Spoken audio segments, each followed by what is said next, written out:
আসসালামু আলাইকুম। আমরা এখন সেই নদীর উপরেই আছি। দেখুন, আমরা দেখতে পাচ্ছি যে দূর থেকে একটা ট্রলার আসছে। একটু আগে একটি মাছ ধরার ট্রলার গেল নদীর উপর দিয়ে।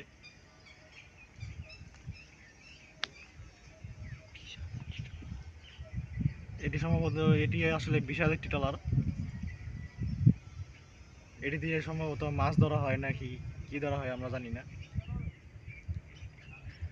তা আপনারা যদি জানেন তাহলে জানাবেন।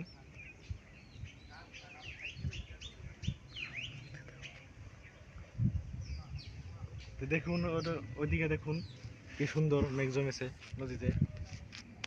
আকাশে মেঘ জমেছে আর নদীর পানি কিরকম কালো হয়ে গেছে মেঘের জন্য। কত সুন্দর লাগছে।